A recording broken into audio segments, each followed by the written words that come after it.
سر آپ کو ہماری پوری فیملی کی طرف سے السلام علیکم۔ علیکم السلام، آپ کے سب فیملی پر اللہ تعالیٰ آپ سب کو سلامتی دے، حکم کریں جناب۔ میرے دو سوال ہیں اللہ یاری جی صاحب، سر، جی اور سر، بہت ہیں سر۔ سر جی سر، ہمارے علماء کرام میں بتاتے ہیں کہ حضرت عمر نے 11 سال جو خلافت کی ہے تو انہوں نے ایک ہی سوٹ میں خلافت کی ہے اور 14 پیمنت لگے ہوئے تھے ان کو، تو یہ اس میں کتنی حقیقت ہے؟ کائنڈلی یہ آپ ذرا واضح فرمائیں۔ تو عمر صاحب کا شروع میں تو وہ تو بہت فقیر آدمی تھے نا، وہ خلافت سے پہلے بہت ہی ان کی محتاج آدمی تھے، خلافت کے بعد بہت امیر بنے تھے۔ اب مجھے نہیں معلوم اس کے سوٹ کتنے تھے، کپڑے کتنے تھے، بہرحال ان کی مالی حالت بہت اچھی تھی، روزانہ گوشت کھاتے تھے۔ اس کے بعد وہ ان کے پاس پینے کے لیے بہت ساری چیزیں تھیں جو وہ لوگ پیتے تھے، صحیح ہے، نام نہیں لے سکتے، لوگ ناراض ہو جائیں گے۔ اور پھر اس کے علاوہ اللہ آپ کا بھلا کرے کہ یہ لوگ اس کے پاس پیسے بہت تھے۔ اب اس کو اس مرنے کے بعد ان کے بیٹوں کو جو ارث ملی ہے نا، بیٹے بیٹیوں کو بہت زیادہ باغات ملے ہیں، بہت زیادہ پیسے ملے ہیں، اور بہت ساری چیزیں ان کو ملی ہیں۔ اس کے متعلق میرا ایک تقریر ہے اسی یوٹیوب چینل پہ کہ ابو بکر عمر صاحب ان کی درآمد کتنی تھی۔ تو یہ اس پہ اگر آپ سرچ کریں نا، ایک میں نے اسپیچ دی تھی کوئی دو سال پہلے، اس میں نے بیان کیا کہ یہ بہت خلافت کے بعد یہ بہت امیر بن گئے تھے، جب مرے تھے تو ان کے پاس پیسے بہت زیادہ تھے اب عمر اور صاحب۔ دوسرا جی، اللہ یاری صاحب، وہ ہمیں 3rd کلاس میں یہ پڑھایا گیا تھا، دیانتداری کا نا ایک ہوں، چیپٹر تھا۔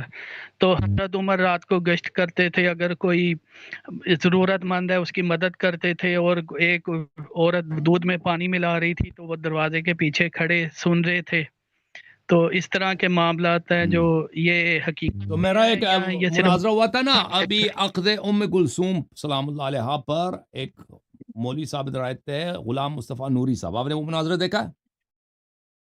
جی وہ پھر لائٹ چلی گئی تھی، تھوڑا دیکھا تھا ہاں، سر۔ اس کو دوبارہ ایک دفعہ دیکھ لیں شروع سے، کیونکہ اس میں نے بہت دکھایا کہ اپنے عہد خلافت میں عمر صاحب کس طرح بے قصور لوگوں کو مارتے تھے اور بے نوا لوگوں کو مارتے تھے، جو بچوں کو مارتے تھے، عورتوں کو مارتے تھے، جن کا کوئی قصور ہی نہیں تھا، کوئی شخص حدیث نقل کر رہا اس کو مارتے تھے یہ، اور بے عزت کراتے تھے کہ تم نے حدیث کیوں نقل کیا۔ وہ خلا صحابہ کو مارتے تھے، عورتوں کو، بوڑھوں کو، ان کا کام یہی تھا، وہ ان کا ایک تھا کوڑا لے کے اپنے کوڑے سے لوگوں کو مارنا، ٹھیک ہے نا۔ اب یہ جو تعریف کرتے ہیں اس طرح کی، تو وہ تو کتابوں میں بچوں کی کتابوں میں مشہور ہے، اس کی کوئی حدیث روایت نہیں ہے۔ بچوں کی کتابوں میں بہت ساری کہانیاں ہیں جس کی کوئی حقیقت نہیں ہے، لیکن ان کا جو اصلی کہانی ہے کہ عمر بن الخطاب کی گورنمنٹ جو ہوتی ہے، ان کی خلافت جو ہوتی ہے، وہ نہایت ہی کرپٹ۔ اور ابھی میرا ایک مناظرہ ہوا انگلش زبان میں مولوی مفتی حلیم عبد الحلیم صاحب کے ساتھ، کہ وہ کس طرح ان کے جو گورنر ہوتے تھے مختلف، ان کے ساتھ ان کا 50-50 ہوتا تھا، اور ان کے جتنے گورنر تھے ان کے ساتھ ان کا ہوتا تھا 50-50۔ گورنر جو بھی آتا تھا نا، وہ جاتا تھا اس کے پاس جوتے بھی نہیں ہوتے تھے، گورنر 2 سال کے بعد اس کروڑ پتی بنتا تھا، کہتا تھا 50-50، آدھا آدھا ٹھیک ہے نا۔ یہ ان کی کتابوں میں بری پڑی ہے، میں اس کے کچھ حوالے آپ کو دکھا دیتا ہوں، اوکے۔ اور یہ آپ کے ساتھ میری خداحافظی، کیونکہ آپ نے کہا تھا آپ کے 2 سوال تھے، ٹھیک ہے نا، سوال ہو گئے جناب؟ Okay, thank you sir. جی میں یہ حوالے دکھا دوں، پھر میں چلوں گا ٹک ٹاک سے کال لوں گا، پھر واپس آئیں گے زوم کی طرف۔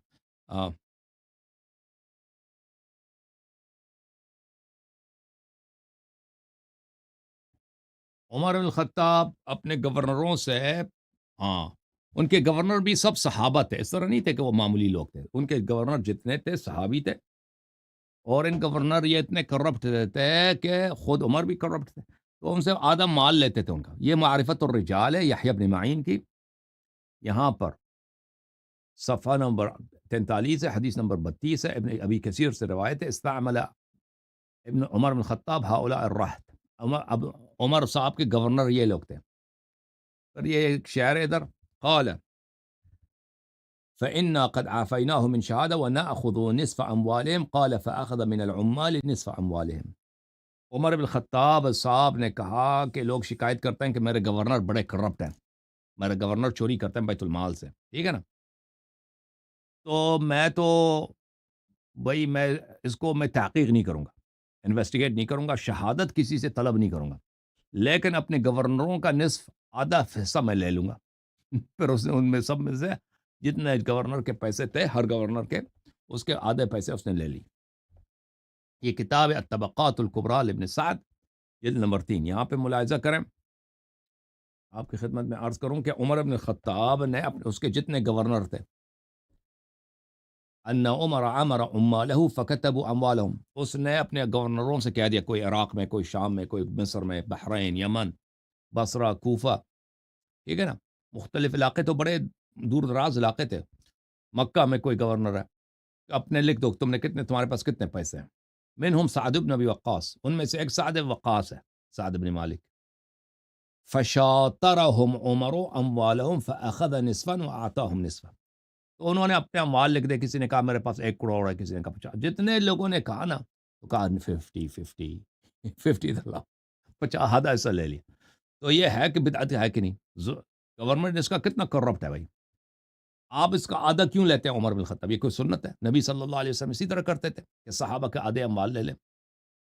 وہ اس لیے لے رہے ہیں کہ عمر کو پتہ ہے کہ یہ چور ہیں، انہوں نے بیت المال سے چوری کیا، ٹھیک ہے نا، آدھا اسی لیے لے رہا وہ، اور ان کو عزل بھی نہیں کر رہا، آدھا لے کے جیب میں رکھ لیتا، اور باقی جو کہتا آدھا تم رکھ لو. اور بہت سارے کتب میں یہ واقعات لکھے ہیں، ٹھیک ہے نا.